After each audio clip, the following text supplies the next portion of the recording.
Well, welcome back. This is Julie Baranek, host of the Seven Figure Builder Show, and I'm here today with my friend Anik Singal. Hey, Anik. Hey, how are you? Thanks for I having me. am fabulous, and I am super pumped to chat with you. You are brilliant in your own right, but an entrepreneur, dreamer, fighter, speaker, teacher, philanthropist, if I can get my words today. Trained over 300,000 entrepreneurs around the world. You have been recognized by Business Week in the top three of the best US entrepreneurs under 25. You've been Inc. 500 CEO. You've just accomplished so much. And I know you're here today to keep us compliant with FTC. So, what is that all about? I accomplished so much. I got my butt sued by the FTC. Um, yeah, it's funny because before this whole FTC thing came up, I used to say like, "Hey, I've been through a lot," and I really have. I mean, I seriously have. I have all the extremes. So there was a period in my life where I was in the ICU for 92 days. I was bleeding. They had to give me 2 pints of blood a day to keep me alive. I was a mess. I got to the point where they had to keep my bed flat. If they even so much as put the bed up, my heart rate would spike to 180. I was flat. And we got to a point where they had to do a surgery where they said, "Hey, everybody that should see him, bring them in. 50-50 if he wakes up from this surgery. This is going to be a really, really rough surgery."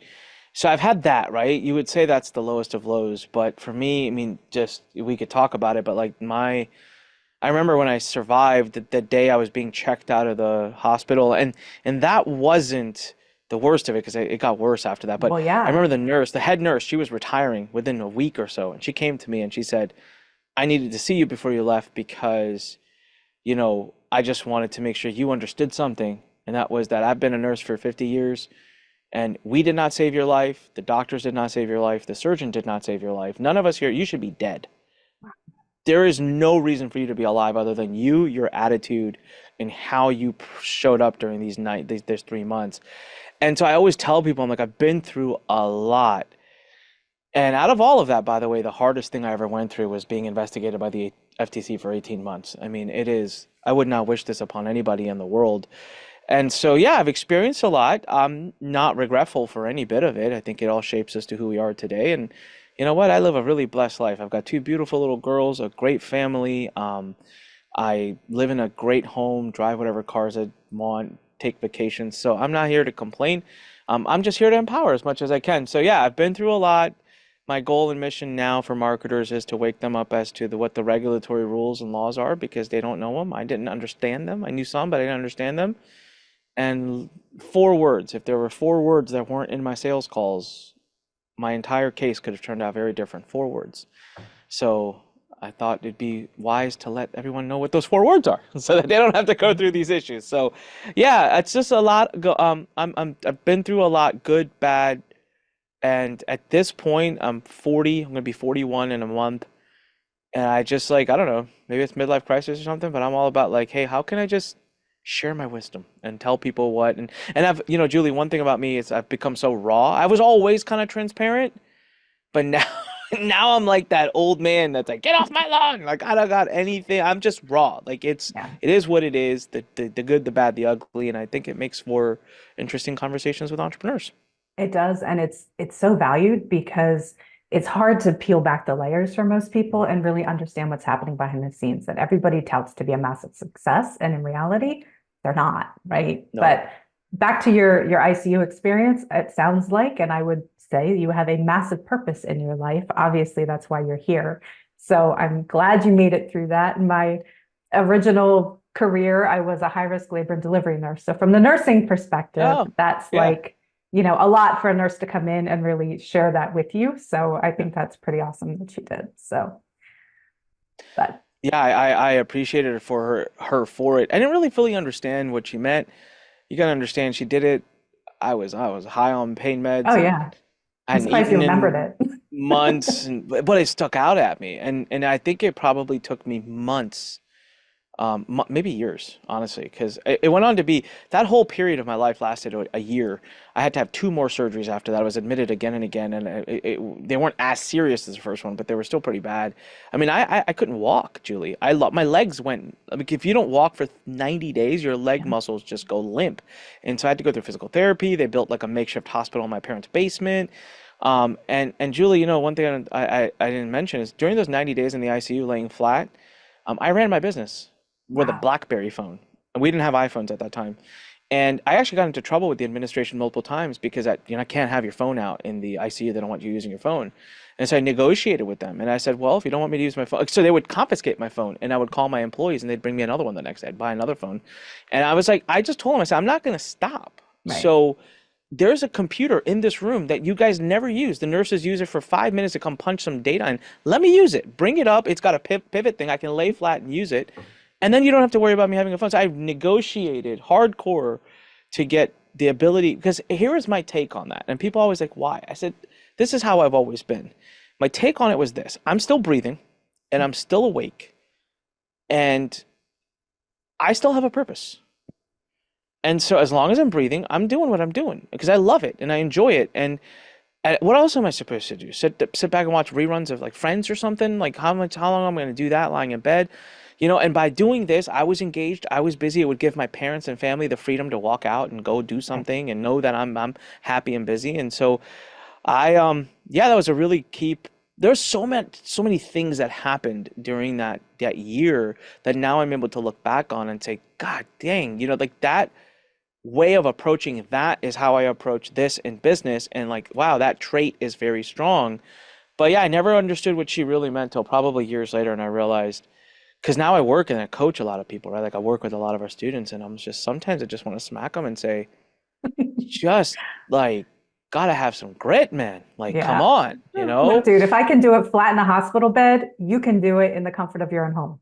I say this to people all the time. I say, if you want to come to me for sympathy or empathy, good luck. Right. Because unless you can outdo the story I'm about to tell you, you do not have it bad. So shut up and get to work. And this is why I've always said I am not the best coach for most people because I am not the person that sits down and says, so tell me your feelings. How are you feeling? Let's work through them all. Like, I'm like, get up and go do it. Like, I don't have time Right. for all this belly aching and crying. But that just, that's my, it's how I know to fix things. It's how I do it. I feel like bad times should be an expectation. Like you're just gonna have bad times. They come. I don't know what to tell you. Like you're good and then you're bad and then you're good again. Like it's good times, bad times.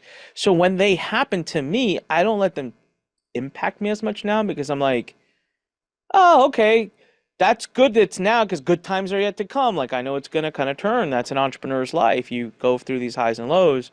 Whereas I try to coach the people, like because people get so taken aback by it. They're like, "Oh my God, my product launch failed," and I'm like, "Cool, do the Move next one." on. Right. Yeah.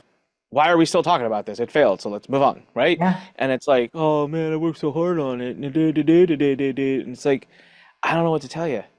Like we don't have a time machine, so we can't go back and fix this. So let's move forward. And that's been how I've been for a long time. And I swear, I mean, we talk about all these things, right, Julie? We talk about funnels and we talk about, marketing and traffic and this and that. And sometimes I'm like, that's all well and good, but that's really not how you succeed. It's all up in here.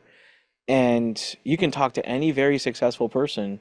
I remember talking to this one person. It's a really funny story. So this guy was a billionaire and he tried to join, there's like an exclusive mastermind Mhm. of billionaires, and he thought he would be a shoo-in, and they asked him a few questions. The first question they asked him is, "Have you ever been near bankruptcy?" Mhm. And his answer was yes. I said, "Great." Then the second question was, "Have you?" God, I'm forgetting right off the top of my head. I know the question that was like the kicker that he didn't have, but I can't remember the second question. But it was some like traumatic thing. It was like this Mhm. like big thing. Like, has that happened to you? And in his case, he was like, "Yeah." The third one was, "Have you been sued by the government?" And I remember that stood out in this story when I was like, dude, yes, like me, and his answer was no, and they said you can't come in. Wow. You Because they can't be in want the grit. mastermind. Because they were like, everyone in here understands what it really takes to be at the next level. And all these three things have to have happened. And I don't know, for me, obviously it stood out for different reasons, but I took away was exactly what you just said. Even the most successful in this world literally say it requires pushing through challenges. They're still facing them every day. Elon Musk was interviewed, and the guy said to Elon Musk, he's like, and Elon Musk's response, he said, do you feel lonely?" And Elon Musk, the most revered or hated man on earth, said yes. Mhm. And that, I mean, I'm listening to that interview. You listen to the interview by the NVIDIA CEO slash founder. They asked him on CNBC, they said, if you could go back and tell a 20 year, if you could go back 20 years and tell the young version of you who's launching NVIDIA, what would you tell him? And he leans into the mic and he says, I would tell him, don't do it. Wow.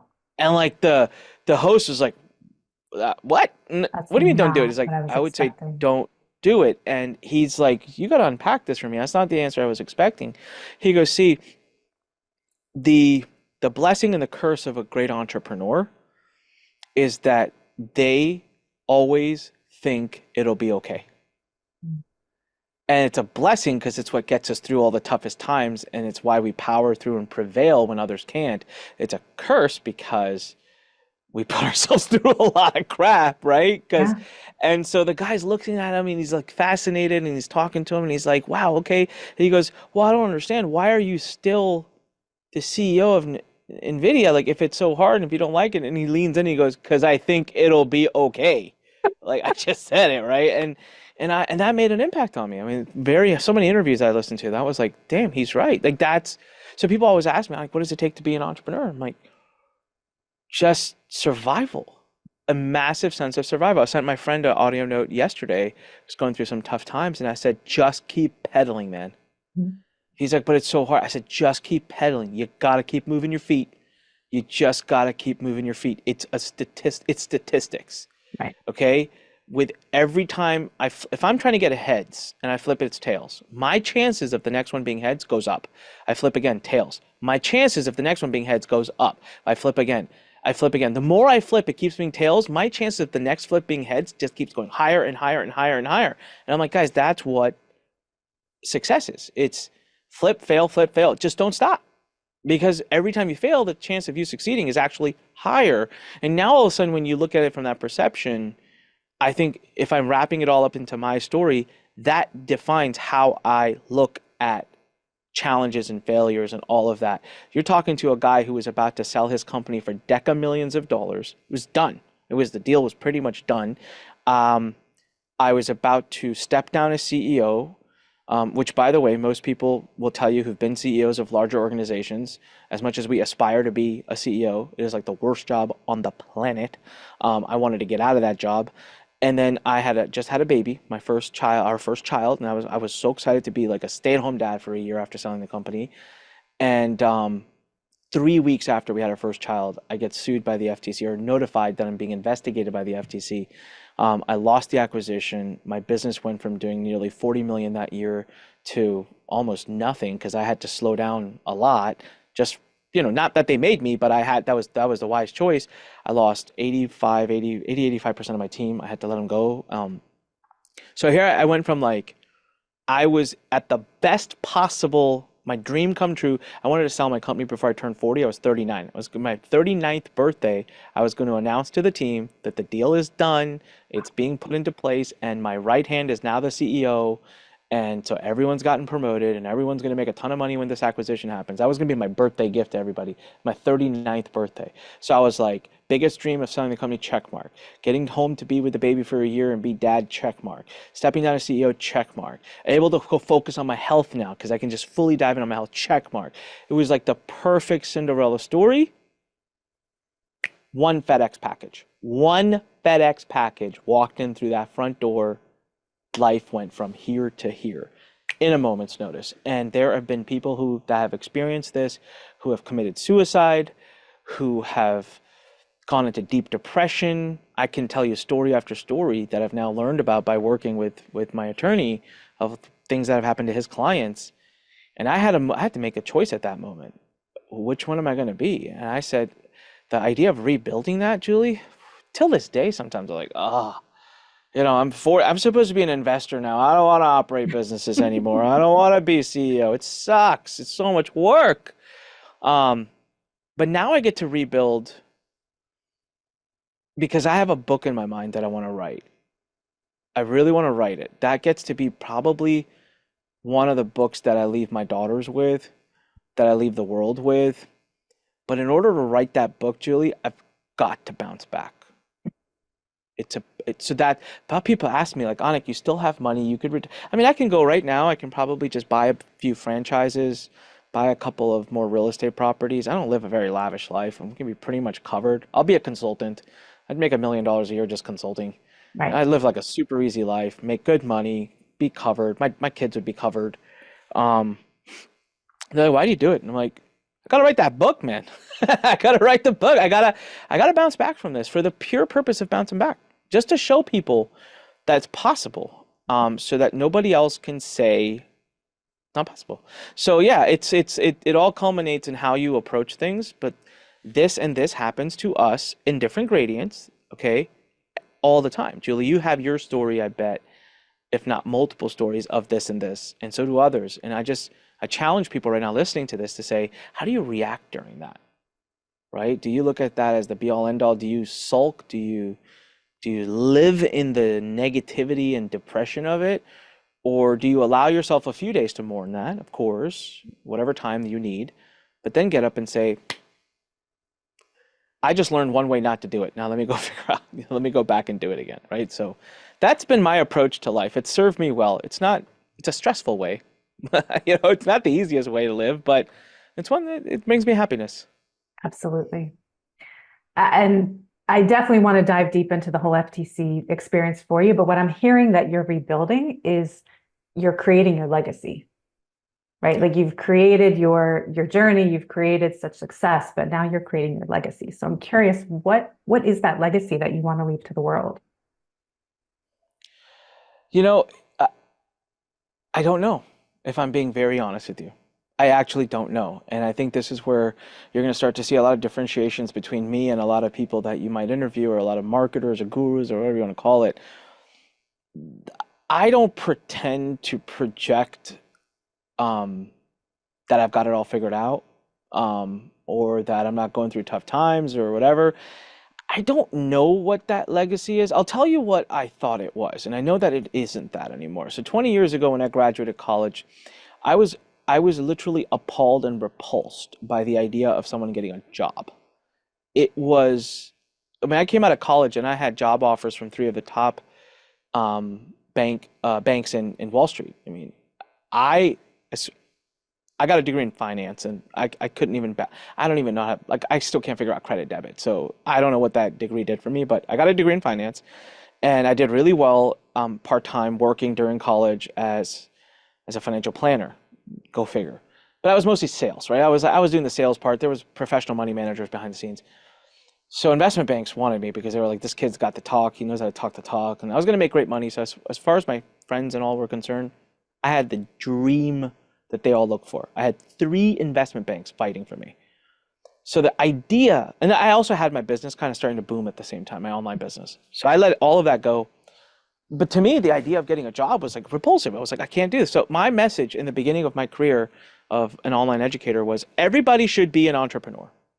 My legacy will be to build a platform that empowers anybody and everybody in the world to become an entrepreneur, because that's what everybody should be. Now, I can tell you 20 years having done this, that is entirely and holistically false. Not everybody can be, should be, or needs to be an entrepreneur. My best friend and I just had dinner last week, and he has now for 10 or 12 years, 12, no more, 15 years almost probably, been battling this. Every 3 months he wakes up and comes to me. He is very successful. He is high up in his profession, IT, top grade security. I don't know what he's allowed to do. He can't take his phone inside with him.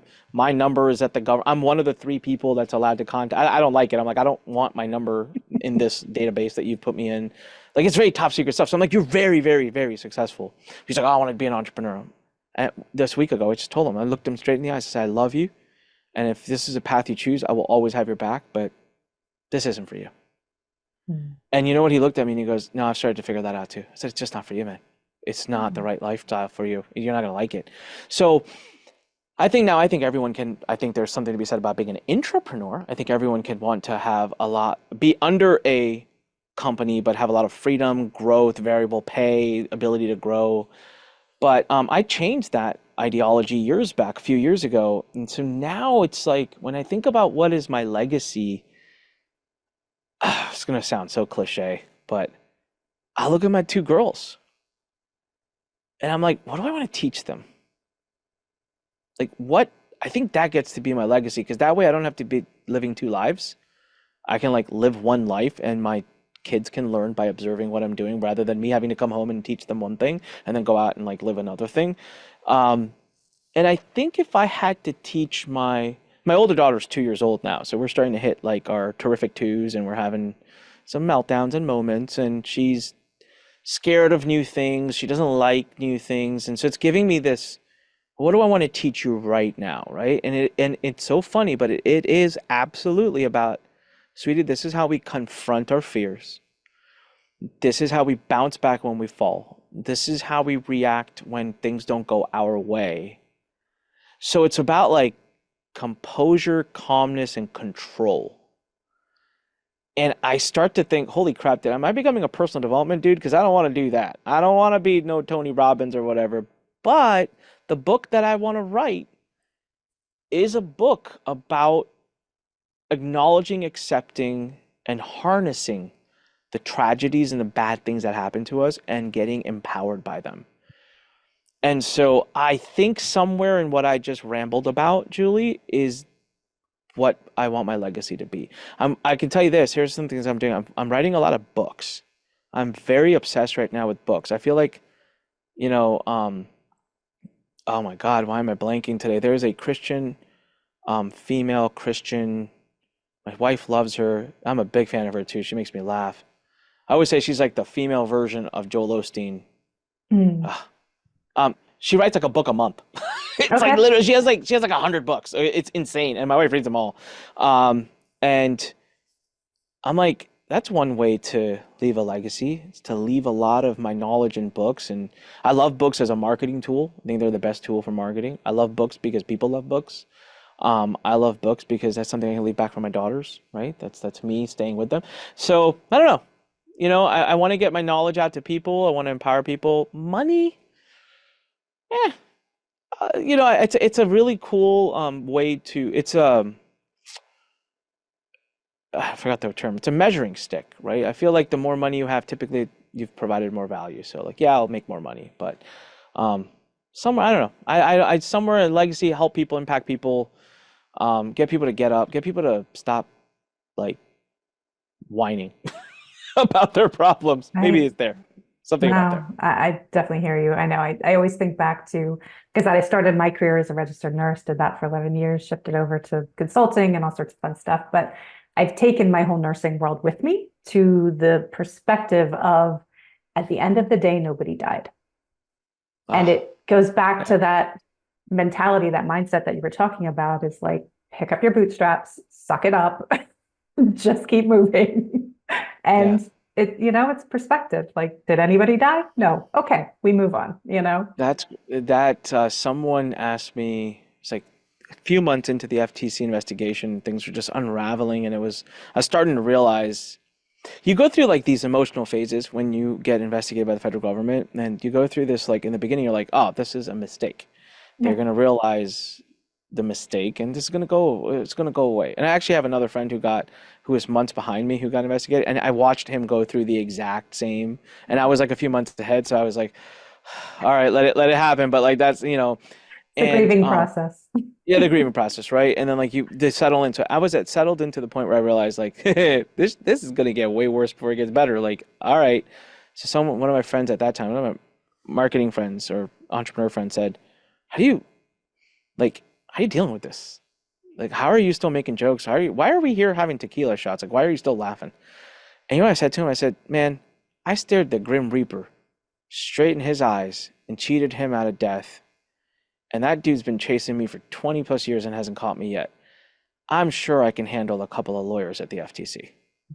So, and I said it facetiously, not to upset anyone at the FTC. It was just a It's joke, but not it a was dare. me saying, yeah, please leave me alone. I don't want to see you guys again. I come in peace with respect.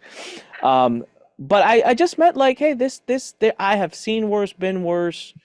My daughters are healthy, food is on the table, shelter is over our heads. I'm alive, and I'm out here with you right now. There are people around the world who would do anything to have the freedom to have a drink with their friend, knowing that their family this perspective. And I was like, I got to live in that perspective. And as long as I live in that perspective, my mentor said this to me all the time. I hated it. And he still says it. It doesn't trigger me anymore. He would say to me all the time, Anik, if this is the worst thing that happens to you today, it's a pretty good day. Yep. It is. And when I called him and said, I got this notice from the FTC, it's the only time in my life he goes, you know that thing I always say to you? I'm like, yeah. He's like, I'm not going to say it today. I was like, thank you. Thank I was like, I just don't want to hear it today. But still, even that day, it stood true. Even that day, it stood true. Okay, so I want to dive deep though. Tell us, you said there are 4 words, right, that would have changed the whole trajectory for you. So clue us in. What are things that, people are doing that they don't even know that they're doing? Yeah. So, if you look at the investigation and you see what happened, so I'll give you guys the synopsis and then I'll kind of come down to those 4 words. So for the last 20 years, I have not been a fool. I have been fully aware of the fact that we play in a heavily regulated industry. So the risk, I can own a Subway franchise or I can do this business. The risk of being investigated by the government is higher in this business. Okay. That's just a byproduct of the business. I get that. So for the longest time, I've always had an FTC attorney, someone who is a compliance attorney. I've always counseled them. Actually, I had spent probably close to $1 million over years counseling them.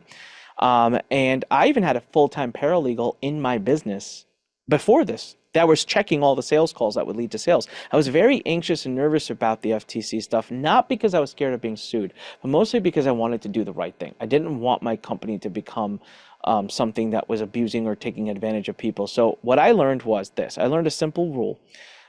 For years, this was reinstated by the attorneys, and that was that the FTC comes after you if they see a lot of complaints. So they are complaint driven. They have so much going on. They're a limited organization, even with government funding. So they've got to put their attention and time on the places where there's a lot of complaints. That's whatever is noisiest, that's kind of dries their eyes. So I thought, great, let's not be noisy. So I understood, right? Keep the complaints and take care of people and all good. So we were doing 20,000 transactions a year. This is transactions. Since 2015, I've sold 247,000 courses at this point. I built a customer support team that was 3 support teams, and I did them in different parts of the world so that we were running 8 shifts, 24/7 support, weekends covered, holidays covered, New Year's evening covered, Christmas Day covered, 36 minutes average response time to customers. Wow. Refunds, no problem. Like we were all about, we take care of our customers. I had never in 20 years received a single legal notice or complaint from a customer, ever. No challenges legally, no state AG problems. Merchant accounts, the same ones for over a decade. I'd never been shut down, never had an inquiry. So my refund rate was below 5%. My chargeback rate was below 0.7%. My BBB rating was an A. My customers were happy. I had nothing negative about me. I took care of people. Even till this day, I say mostly go ahead and talk to people in the industry about me. I mean, I've not really harmed or hurt anybody from what I know. And I was doing good. We were doing a lot of nonprofit work. Like I thought everything is good. I'm helping, I'm supporting, and I'm showing up for people. So I want everyone to know that, because some people will say, well, Anik, especially if you read their press release, you're going to be like, Anik is evil. And look, they do their job. They're not my friends. But I say I can lean on the data. The numbers are not numbers I can make up. They are numbers that they've seen and supported. The data shows that I was doing what I was told and I was doing a good job by it. So now if you look at my copy now from today's eyes, I'm like, ooh, why did I say that? Why did I do that? Because I wasn't prioritizing those things because I was told that, hey, the standard is, and I was business partners with Robert Kiyosaki, Damon John, Les Brown, Bob Proctor. I mean, it was awesome, right? It was like, and I built this big machine that was scaling and growing, and I did it under these KPIs, and I thought we were doing good. So I didn't like a lot of phone sales stuff. I in my company I had a rule: nothing above $10,000 can be sold, because I felt that even though we don't do financing, even though we don't allow people to take out mortgages or take out their 401ks. We had standard rules about this stuff. I didn't want any fancy, funny business. And we would listen to the sales call that led to a sale. And a few times we found something like the guy said, okay, I'm not going to buy my house. I'm going to buy this instead. Boom, within 24 hours. Sorry, we renegate that sale. What we do is we refund the person and say, please go buy your house. And as our apology, you get the program for free. Right? Like we were active about stuff like this. So, and we have it all on record. And so I like to draw that to people, because right out the gate, what people will say is, well, he must have been super evil, horrible. I'm not that person, so I don't have to worry about this. Okay, so let me just draw that comparison of that. I wasn't evil, and the numbers show that, and my historical, now if you look me up, of course, we've got people coming on and attacking me and calling me bad things because they're reading the FTC, but they're not actual customers. They actually never dealt with me. They're just latching onto the bandwagon. But talk to people who have actually dealt with me for 20 years, and they'll tell you the exact opposite. I have team members that have been with me for 15 years, right? That love me. They're still here, even through the 2 years of muck we went through. They're still here. So as we started going through and so as they sent their demand letter, I'm reading all these things, and guess what doesn't really matter? The fact that I have so BBB, A rating, 20 complaints a year, all resolved, 100% resolution rate. And so we had an A rating. So out of 20,000 transactions a year, I had 20 complaints a year at the BBB. Yeah. So, look, it's about as good as we're ever going to do. Like, I don't really know a way to do that better. And so the mechanics, the mathematics of it all look, boom, good. But then when you start to read their stuff, it was about, you said this sentence in a 4-hour presentation, you this, that. So we start sending a bunch of stuff. I can get into some of the legalese and the laws, but I'm gonna fast forward and just say that right now, given some Supreme Court rulings in 2021, the two things that are being regulated the most, because that's where the FTC has the most kind of domain right now, is telesales calls and recurring things. So if you're selling anything recurring, or if you're selling on the phone, one-to-one, phone, Zoom, whatever it is, but it's like that one-to-one interaction to get a sale. Live events, if you're doing one-to-one closing in the back of the room, that counts too. And so the whole case kind of dwindled down. Yes, there's all these issues that they have with things I'm saying in my webinars, but technically, according to the Supreme Court ruling, as I now am echoing what my lawyer has told me, I'm not a lawyer, guys, but I've spent enough time with my lawyer now that I think I get these things right.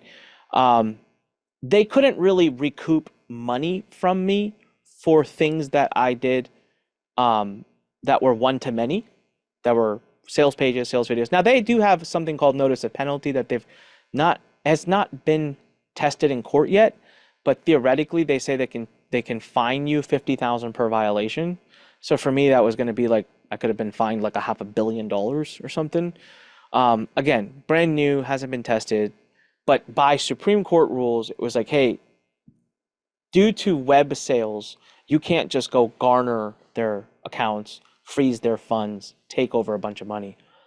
But telesales and recurring sales, you can. So during the investigation, very soon into it, when they realized that, oh, you have a telesales team, which they know most of us marketers kind of have the ascension model, right? You come here and here and you buy the coaching program. And the 4 words that the whole case came down to, where they were like, bam, gotcha. Like this, we got you by the tail now, you're not going anywhere, was, what is your goal? Seriously. I'm serious. And everyone always goes, what? And let me explain to you how they look at it. And when you see it from their eyes, you'll go, holy shit. So, all right, Julie, we'll play this out. We get on a call. I'm the sales guy. I say, Julie, hey, la, la, la, la, it's awesome. Glad to see you. Oh, you want to start a email marketing business? That's cool, Julie. It's great. I see that you bought this program. What's your experience been like this? How long have you been doing this? Da, da, da, da. Hey, Julie, what's your goal? What do you want to make? Like, why are you doing this? What's your goal? Answer me, Julie. Just say anything. Make $1 million. $1 million. You make $1 million. Why do you want to make $1 million? So I have freedom to do whatever I want. Ah, okay. You want to spend more time with your kids, your family, you want to take vacations, you want to buy the dream home. Julie, that is an amazing goal. And you know what? We can help you with that. Implied earnings claim. Gotcha. And so the thing that happens is, if I ask the question, what is your goal, as a salesperson, it is so difficult for me to not respond in a way where I am creating the net impression in Julie's mind that I have said I can help you and I will help you, and that you can get what you just said through me. I've created that net impression. That's all the regulators care about, net impression. So you can take all the specific rules and laws, which you should know, but you can take them all and chuck them in the trash. In the end of the day, it comes down to net impression. So here, I'll give you another example, Julie. Let's play along. So Julie, I walk you into a room. There's 10 people in the room, okay? And so I say, Julie, meet person number 1. he works for Apple. Julie, meet person number 2, she works for Apple. Julie, meet person number 3, he works for Apple. Julie, meet person number 4, she works for Apple. Person number 5, Apple. Person number 6, hey Julie, who do you think they work for? Apple. Apple. I didn't say they work for Apple. But I created the net impression in your mind. I led you to believe that I'm responsible for that. So how does that work in marketing and how does that work in copy? I love marketers. They'll say, well, I never said you'll make $10,000 a month. I said you could make $10,000 a month. Woohoo! Whew. I'm covered. I lawyered the lawyers. I lawyered all the lawyers in the federal government. I just out-lawyered them with the word could. And it's like, time out. Here's what they're going to say. They're going to say, you know what? Julie, you watched that whole presentation. At the end of it, the lawyer just says, this is like literally, this is how it would go down in court. So they'd say, Julie, have you finished watching that 5-minute video? Julie says, yes. It's like, Julie, how much money do you think you can make per month with this system? And Julie says, $10,000 a month. Oh, it's funny. Where'd you get that? He said it. So Julie doesn't remember the could, right? There was no accentuated disclaimers. There was no net impression management. The other way marketers always got to try to out-lawyer the lawyers. So the marketers will come and say, okay. I won't say anything. Here's what I'll do. I'll make my marketing copy and then I'll pick apart my top 10 students and say, yada, yada, yada, this is my system. I teach you how to do affiliate marketing. Julie made $12,000 a month within the first 30 days doing this. Yada, yada, yada. Martha made $15,000 in her first week. Yada, yada, yada, yada. Sam made $1 million his first year. So you go through, and now what am I doing? I'm doing the same thing. Meet person number 1, Apple. Person number 2, Apple. Person number 3, Apple. Person number 4, Apple. Creating a net impression. And that is an implied earnings claim. So with the what is your goal, it's an implied earnings claim, but go look up. I go to Google right now and type in goal setting, which is what they call it. So they have a term inside called goal setting FTC. No write-up about it anywhere. So how do we know about this? Well, this is where you've got to have the right attorney. So the attorney I had prior to Greg Christiansen, who I co-authored with this book. So about mid-case, I switched attorneys, or I didn't switch. Like I didn't get rid of my old attorney. I just like made this one first chair. Nothing bad to say about the prior attorney, but there's a difference between having an attorney and then having a government attorney, which turns out what I had, and then having a compliance attorney. Greg Christiansen is 20 plus years compliance attorney. I can't even count how many cases per year he settles with the FTC. I can't even count how many times he's been at the FTC in the room defending a client, talking about it, been in depositions with them, been in court trials with them. He gets a chance repeatedly, month over month, to hear what they say, how they perceive, and what they believe. And he has heard the director of this division that oversees the business opportunity division say, did your client say, what is your goal? Well, yes, it's in the script. That's an implied earnings claim. There's nothing written up about it until now, right? And so the FTC has, guys, they don't try to hide the rules. There's no gotchas. A lot of people also have this myth about the FTC. It's, oh, it's a money grab. Biden's just trying to get a bunch of money because to fund his wars. Actually, every penny what they get, for the most part, goes right back to the consumers. So it is a cost center for the government. It is not a revenue-producing center for them. So another reason why they don't care how big you are, by the way, Greg has defended cases where the settlement was a watch. The funniest one, I didn't even know this, he was just here filming with me, I found out. He's defended a case where they took the minivan. They took the guy's minivan. I'm like, who takes a guy's minivan? Like, that's just like, damn, right? But there was a case where over 4 years, the client had done $1 million over 4 years. And that was a case. They don't care big or small because they don't keep the money. It's not their money. They give it back to consumers. So with Greg now, and to give Greg credit, within weeks of the investigation starting, I had hired him. I said, fly down here, be with me for 2 days, go through my stuff. I want to know what to expect. He starts looking at our stuff. He's like, well, this is problematic, but it won't be an issue because of the law, the past the Supreme Court, this, that. And he's looking at us like, man, you guys have done a really good job. I'm like, yeah, I know. I'm good. I'm gonna get a public notice of apology. You just go through all this bullshit in your head. And all of a sudden he's listening to a call. He goes, whoa, whoa, whoa. Rewind. Shit.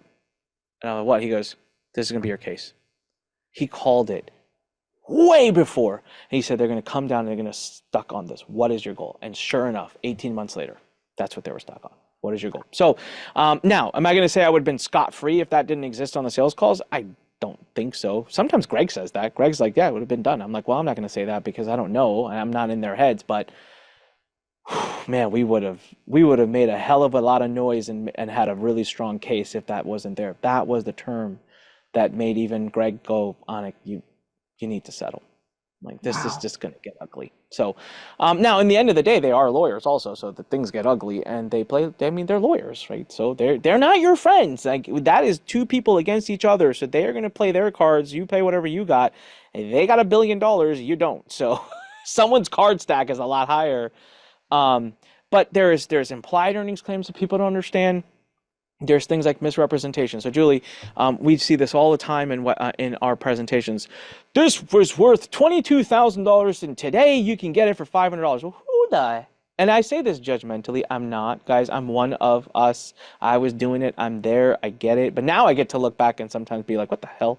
It's like, who died and said that's $22,000? You telling me your PDF that you give, that's a 32-page PDF, is worth $5,000? What the? That is a clear violation. It's deceptive in their eyes. I'm not making any judgments here. It's misrepresentation. So the three clouds. So if you are currently an entrepreneur sitting there thinking you can out-lawyer the lawyers, let me just give you 3 reasons you can't. They've built it into the rules. You can see them. They're in the Federal Trade Commission Act. Number 1 is the concept of implied earnings claims. You are responsible for the implications, not just the direct words. So boom, the mays, the coulds, the cans, those are out. Number 2, misrepresentation. It's a pretty generic term. So if you misrepresent, so here's the other thing I can do, right? This is, by the way, another implied earnings claim. I love this as an example. So Julie, I'm gonna do a video and I want you to watch it. And I am not gonna say anything about making money or how much money. But here's what I got. I got a gold chain, 2 gold teeth. I got a Lamborghini on this side. I got 2 girls in bikinis, and I got a Ferrari on this side. I got a mansion behind me and a chopper floating around, and I'm throwing money the whole time in the video. I'm creating that's a lifestyle claim. I'm still infusing in your mind an implication of deep riches and wealth that are attained from the message in that video. That is an implication. Number 2 is misrepresentation. This bonus is worth that much, only 5 seats left. You know, you can do scarcity, no problem. Document it. I bet no one knew that. If you are ever on a webinar and you say 20 only seats left and you mean it, great, you can do that. At the end of the webinar, document that crap and put it in a folder that you genuinely stopped that bonus or stopped selling at 20 seats. Get the names, the emails, the timings, and document it, because otherwise it's a misrepresentation. The third big umbrella that they've used as a net is net impression. So you can throw everything out and they just say, hey, if a reasonable consumer watched your marketing piece and then quizzed and asked, what's your net impression? If they come back and say, I can make blah, blah, blah, blah, blah, blah, blah, blah, blah, blah in 30 days, boom. Doesn't matter what you said, what you did, doesn't matter the visuals, you are in violation. And that's actually in Section 5 of the Federal Trade Commission Act. It talks about net impression.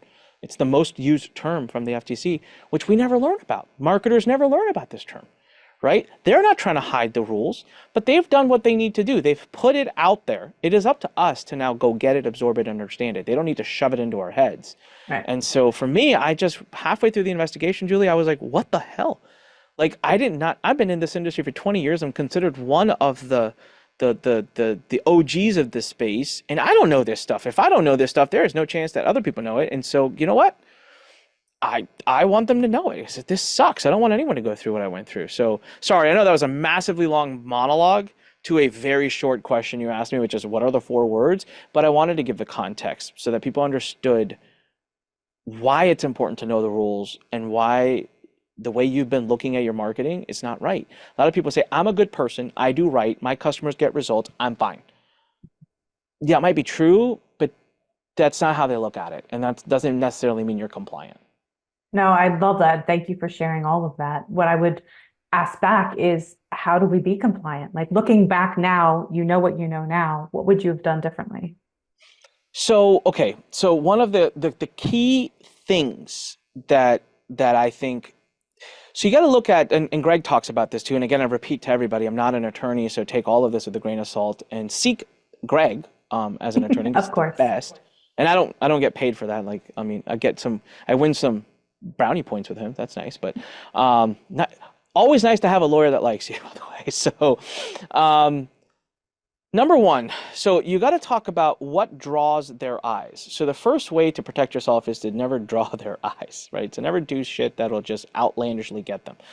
Lots of complaints draws their eyes. Big claims draws their eyes.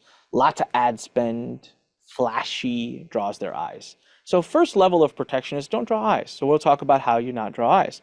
Number two, they have some they have some things that they know they can enter into your door. They have a key they have a hacking kit to get in the door. They have the lockpick. There you go. That's what I was looking for.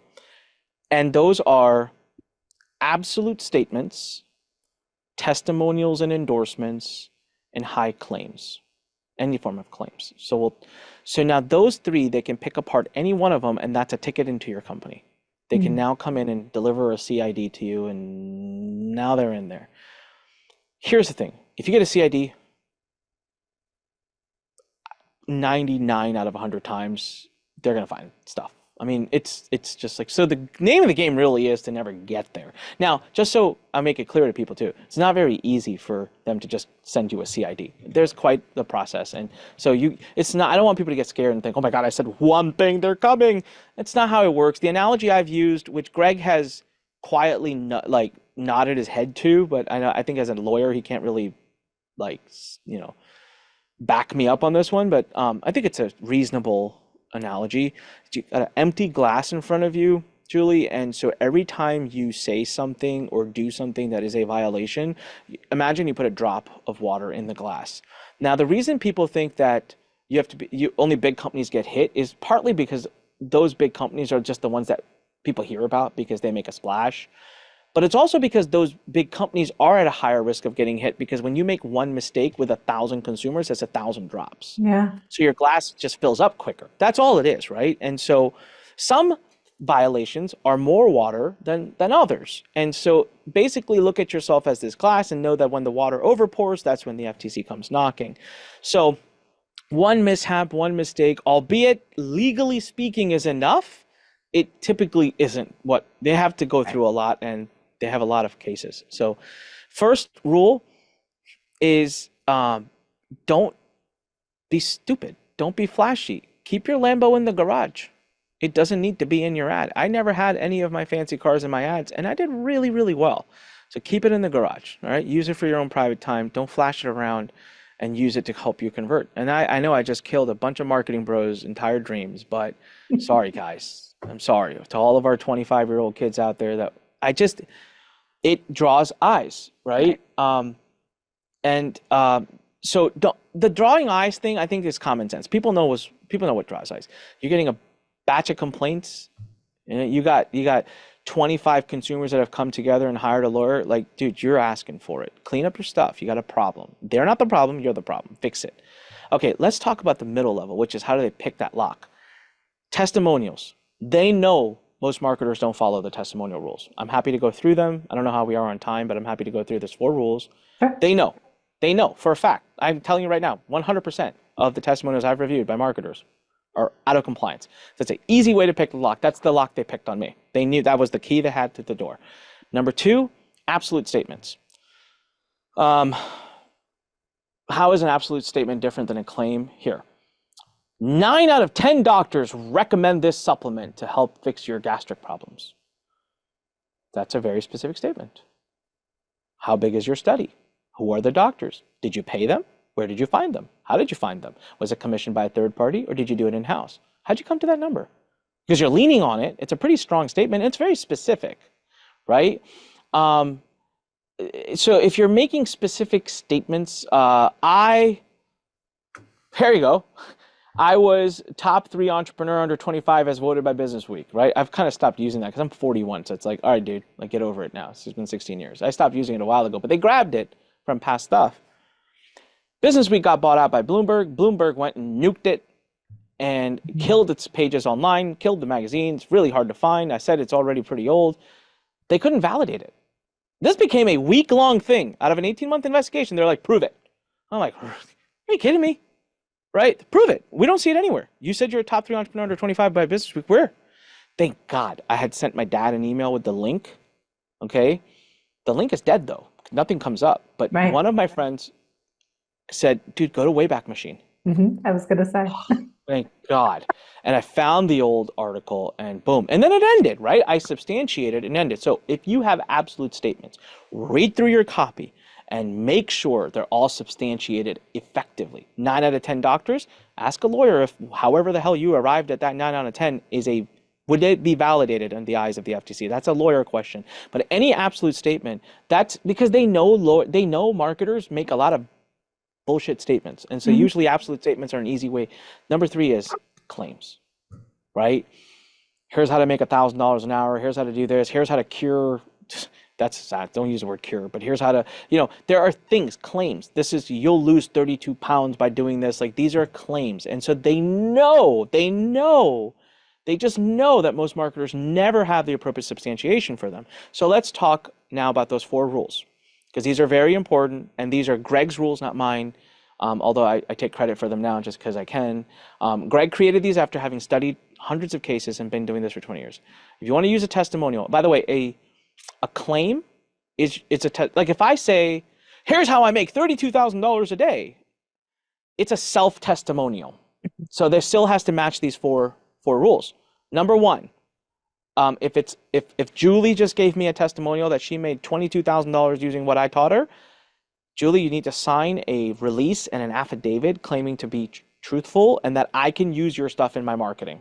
Okay, great. Okay, Anik, that's not that bad. Okay, no problem. Number 2, Julie, I need you to prove to me that you made $22,000 using my stuff. Please submit substantiation to me of your claim. Ooh, now we're getting intrusive. We don't really want to ask our customers that, right? We prefer to just take the screenshots of their Facebook group message and pop it up into our marketing. Totally illegal. That's not legal. Here's why. People say, well, I don't understand. Julie said it is Julie's problem. Like, I'm taking her at her word. Well, yeah, as long as she's out there saying it, it's her problem. But you took it and put it in your marketing. It's now become your claim. And all claims must be substantiated factually without any room for doubt. So you need to get confirmation from Julie that she indeed made that money. Okay? Now we go to, so fine, people say, that's going to be a pain in the ass, but I'll call Julie, I'll talk her into it, she'll give it to me. All right, fine. Rule number 3, we crash and burn. Typicality. I can't have 1,000 customers cherry pick my 10, 20, 30, 40, 50 best ones, highlight their results, and forego the fact that 950 didn't get those results. So your results that you display have to be typical. And how you establish typicality, you need to work with a lawyer because they're going to out-lawyer you. So you need to make sure you've done the appropriate study, have the appropriate processes in place. And most people fall apart on typicality. No one has it. Now people say, what am I supposed to do? 90% of my customers don't even finish the product. Okay. Then you're able to say, hey, the typical customer who finishes our program and does can expect an average response or result of blah. That's okay. That's fair. They allow you to define typical customer. You need to define it and you need to be clear about that. You can't just say, our customers make blah, blah, blah, which is what most of us would do. So yeah, our customers who blah, blah, blah, blah, blah, blah, blah, make blah, blah, blah. Okay, but now that's the typical result. You can't use the outlier results from up here. Your testimonial's got to be within that. Number 4 is always within proximity. You have to have a disclaimer disclosure. You can't just have it at the beginning. You can't just have it at the end. You can't have it at the bottom of your sales page. Every time you use a testimonial within proximity of that, visible, readable, or audible, there needs to be a disclaimer disclosure that all results are not typical and results may vary, and that this is a cherry-picked case study from a successful student. So if all 4 rules match, you have effectively created something that you can use a testimonial on. It's very hard to do. Here's the rule I've made in my company, and it works brilliantly, and I'm killing it with it. And that is, I only do character or experience-based testimonials, period. So Julie, thank you for giving me the testimonial that you made $22,000 from me. That is awesome. It warms my heart. Do you mind just speaking to your experience of working with me, what you think about me and the program? Julie says, would love to. Anik's program was amazing. He delivers exactly what he said he would. He shows up on time. He's a man of integrity. I loved his course. It's one of the best ones I've ever taken. I can't speak highly enough of how much it's impacted me. Guys, take the course. Julie, you would be surprised. That does the trick. Yeah. People need testimonials. And you know what? The customer who has to see that Julie made $22,000 in order to buy is the wrong customer. Yeah. They're going to be the pain in the ass. They're going to be the ones that complain, and they're going to be the ones that get the refund. Customers who want the testimonial simply to see that, okay, there's another human out there who's seen it, done it, touched it, played with it. I feel confident that I'm not wasting my money. That's the customer. And that testimonial, the character/experience testimonial, is sufficient. So if you make an absolute statement, make sure you have substantiation. If you use a testimonial, I just gave you the rules, and don't make crazy claims that you can't substantiate and prove the typicality of. Those are the three biggest things. Now, there's other things you can do, but those are the biggest ones. That's where they pick the lock the most. And turns out people will be like, well, I can't do anything. I'm not going to be able to convert. My business is done. And I thought that too, guys, for a little while. And I'm here to tell you, I'm looking you dead in the eyes and saying, compliant marketing not only works, you sleep better at night, you get better customers, they spend more with you. Here's the best analogy I've ever used. This is the marketplace of customers. We always use this term in marketing. We say up market, down market. I don't say it disrespectfully at all, but you've got the more, you've got the person who understands entrepreneurship, already has a business up and running. Then you've got the person that's like, I want to make $1 million like by next month so I can pay my house off because I'm just got these unrealistic expectations. What happens, Julie, is when you go compliant marketing, the reason your conversions don't have to suffer if you do it right, and for that you do have to get trained. It's like we have to help you do that, but if you do it right, if you were converting 10% of this market by using all your claims and all that, yeah, you stop converting to that market. Absolutely, your conversions to that market will drop. But you know what happens?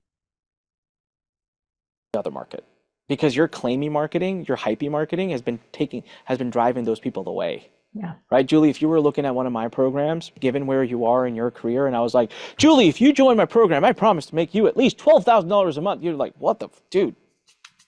But if you come to me, I'm like, Julie, I see that you need a webinar in your business. Well, I've got a template that I've used to sell over 52,000 people and scale to paid traffic. I think you can take this template and build a webinar for yourself that would do really well for you to help you scale your business. Julie goes, oh, yeah, I need that. So what happens, the reason your conversions don't struggle is because you're just converting a different audience that happens to spend more, be better, refund less, complain less, and give you a better sleep at night. So that's the visual I need people to think about that happens with compliant marketing. So I always say with me, it's almost a blessing, not a curse. I love it now. I don't even want to do the other way. I like this way. So we focus on the skills. Last piece Greg has said is talk about that which you can control. And don't talk about that which you can't control, and you'll be protected. I can't control the results you can get out of it, but I can damn well control the experience I give you. So I'll talk about the experience I give you. Yeah. Well, and ultimately what you're doing is you're building trust, right? Which is what the testimonials are for anyway, but you're building trust in the experience, not in the scammy, hypey results that they may or may not get. So to your point, doing it the old way, you're attracting the wrong people. You may be converting them, but they're the customers you don't want. Where the new way, right, the right way, and the way that you're supposed to do it is building trust with the right people that are loyal, that will be with you long term, and have a better experience overall, and you can serve them better. Yeah. To everybody listening to this podcast, you guys are all, for the most part, what I would consider the upmarket. Ask yourself a simple question: which messaging would you buy? Yeah. And you'll answer all your own questions. Mm-hmm. Absolutely. So how can people get the book? How can they work with you? Where can they find you? Yeah, thank you so much for even the opportunity to share that. So we are working on quite the mission right now. I really am a believer of turn your pain into others' gain, or turn your mess into your message, or what Ed Milet says, which is your best customer is he is the person you used to be. And so I turned this into quite the mission. And so don'tsaythat.com/go, or just go to don'tsaythat.com and click the link at the top. But don'tsaythat.com/go is the book. It's there's a $7 digital version, and then there's a physical version. And so I would say get the book, read it. People are loving it. Thank God. We've had now at this time of filming this, we've had like 1,300 books out the door, and getting some great feedback, and people's eyes are being open, which is what we wanted. And then we also just launched, it's like not even a week and a half ago, what we call Compliant Marketing Academy. It can be found at compliantacademy.com. And that's where you get the whole shebang. I mean, you get access to Greg, to me, you get 33, at the moment, it's 33 legal disclosures, agreements, contracts that are pre-written that help reduce your risk. You get what not to do, but then you get a whole 8-week course with me of what to do. So I walk you through what I was doing and what I'm doing now, and my conversions are doing great. So we don't just bring the bad news, but we bring the good news. And then you get a bunch of other things, how to protect yourself. We have a whole segment in there about state AGs, because as Greg says, the federal government is the 5,000-pound gorilla that'll rip your arm off and beat you to death with it. The state government is a 3,000-pound gorilla that'll rip your arm off and beat you to death with it. So they're still very powerful, and the state AGs are also very busy. So we have a whole section in there about that, and he has a section in there about asset protection. So you got the book, and you got our Compliant Academy, and then what I'm really excited to roll out here in the next couple of weeks from the time that we're filming this is a AI-powered software that will be your watchdog and watch over your entire business, all your copy, social media, ads, and every sales call you ever do, and proactively let you know when there's a compliance issue going on. So that is being developed right now. We're just fine-tuning it. It's one of the hardest things I've ever built. It is not as easy as it sounds. And so we're trying our best here to give people the tools, the education, and the certification for learning compliant marketing. I love it. And to be compliant in your AI compliant software, which is ever changing, right? Yeah, yeah, absolutely. Changes all the time. We read every case that comes out, and with every case, we get a chance to read the FTC's opinion, and we get a chance to. I mean, just a month ago, they made some rules that impacted. Basically, what they said is, hey, sales calls, because a lot of people were like, well, I'm B2B, so these rules don't apply to me. And in most cases, they weren't B2B; they were B2C in the eyes of the government. But now the FTC came out about a month ago and said, all right, you know what? We're done dancing this dance. So the rules now apply to B2B as well. So there's always, it's every month or so there's some rule changes. But I will say this, the core of the FTC Act hasn't changed. But I'm curious, if you had the attention of the whole world for 5 minutes, what would you tell them? You've warned me that this question was coming. And man, right now what speaks to my heart, and maybe this would be something different 6 months from now, but I would tell the world to enjoy and accept the turbulent times of your life, and to value them as much as you value the good times, and to not let them deter you from your dreams, but to go one step further, and during your turbulent times, during your tragic times, most likely the universe or God or whatever you want to believe is handing you one of the greatest opportunities you will ever see in your life. It's wrapped up in that tragic, that turbulent, that painful, the miserable time. There's something there. And if you can just be present to know that the bad is not all bad and that there's potential good, you might just get the biggest breakthrough in your life that you've been waiting for. For me, I get a chance to now tell people about this, and I can't believe the warmth with which this message is being received. We jokingly have been calling it the compliance revolution. I mean, I'm getting a chance to open the eyes and help so many people. And monetarily, I'm getting a chance to potentially build a business that might be worth hundreds of millions of dollars if this enterprise software takes off. I'm helping, but I'm building value. There was opportunity wrapped up in the most painful thing I ever went through. Doing the FTC stuff was harder than the ICU. So my 5 minutes would be focused on my example and telling everybody that if you haven't faced a hard time yet, look around the corner because it's coming. I'm sorry, but it's coming. But I'm also here to tell you that it's not all bad, that good comes with it, and you've got to be smart enough to step back and see both sides. And if you can do that, there's opportunity there that you can harness. Absolutely. I know I always tell my kids when you're in hard times, like, how long is it going to take for life to be beating you over the head until you learn whatever it is that you're supposed to be learning out of this? So, 100%. absolutely. Well, thank you, Anik, for being on today. This was Welcome. so incredibly powerful and so informative. And absolutely go get the book. We'll have all the links for people to come grab it. But I really appreciate it. Yeah, it was my pleasure. Thanks for having me.